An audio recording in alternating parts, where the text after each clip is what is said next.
Yo, if you want that song to drop, run up the comments, and that song will be out. And let me know how you're feeling about it. Guys, the artist of this song is Patek. I'm gonna leave his Instagram right here. Go show some love. You know, he's super talented. Let's get into the process of how we made that song in FL Studio, how I produced it. Let's go. How to make a pop punk rock beat song in FL Studio. All right, so to construct this song, it really has 3 parts to it. It's making the beat, it's editing and mixing the vocals. Why'd I say editing, bro? What the fuck? Mixing the vocals and then arranging the finished beat, finished song, and you know, playing it back and see what you gotta change. So first things first, we got a sample from none other than Looperman, bro. One of the most legendary websites out there. If you need some like motivation, some what's the word? Inspiration, there we go. Hit up Looperman, listen to some samples, and you might find something you want to use. So here we go. I found this guitar loop, and this is what it sounds like after all the effects I added to it. I'm actually going to be leaving this loop and another Looperman loop I used in the description if you want to go download it. So yeah, let's listen to this loop though, and then I'm going to show you what I did to it.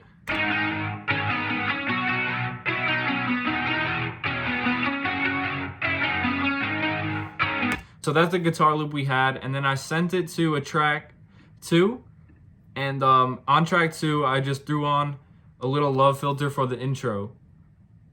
Now when it actually drops, I just cut out and kept the 1 of each chord and routed that to track 3, and on track 3 we just took out the bass with the EQ, and then we threw on a little chorus to make it more wop.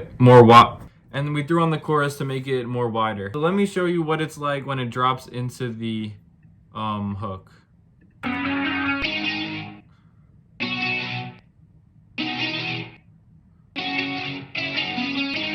So like I said, I just chopped the sample up a little bit and just kept the 1s on each chord.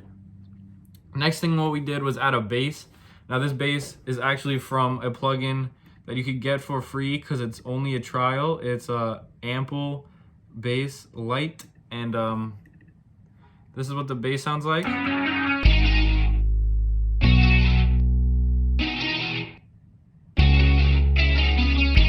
I kind of accidentally didn't add a note here in this middle section, but I kind of liked how it sounded anyway, so I just left it like that. Sometimes you just gotta trust your gut and try something different, you know? So next thing, we added a snare and a crash. And then next thing what we added was a kick. And on this kick, I actually added an 808. And actually on this kick, I added an 808 that's playing the same notes as the bass, just to make the kick hit even harder. After that, a hi-hat.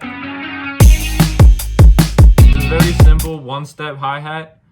But I messed with the velocities. Every other note, the velocity is dipped so that it kind of creates a swing to it.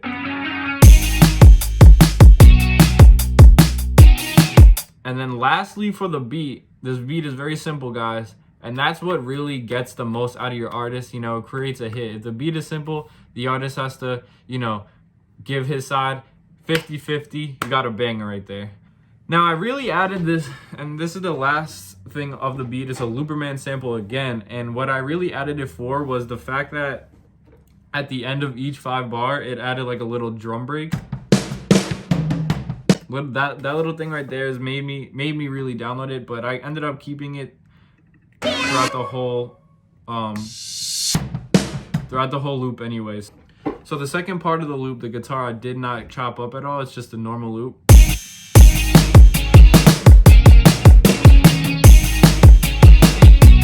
You know, I didn't cut out this little area here. And then it gets into a little breakdown with a little guitar added over.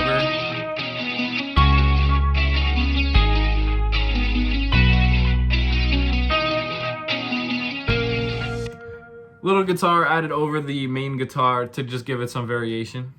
And that's actually it for the beat, besides for these little crashes, little effects, like a little riser, you know. So I added my tag. And then that was it for the beat. Now let's get on to the vocals. So Patek was able to do his thing on this, and I'm not sure how he did it, you know. I'm not sure how he came up with the lyrics. I'm not sure he came up with the flows, but a tip that I have for when you're trying to write lyrics, come up with a melody and then start writing the lyrics, you know. It's very hard to just instantly come up with words that are going to work. So I feel like coming up with a melody is honestly key to starting to write a song. So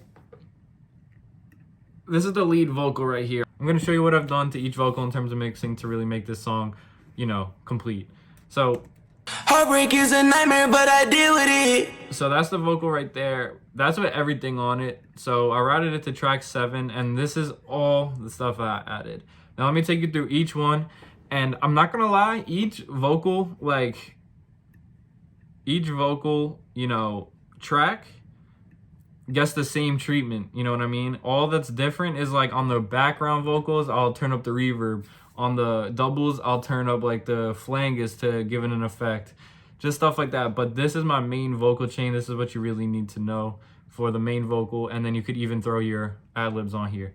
So the first thing you want to do is add a EQ. Now what an EQ does is it gets rid of, or it could boost frequencies that you either don't like or that you like.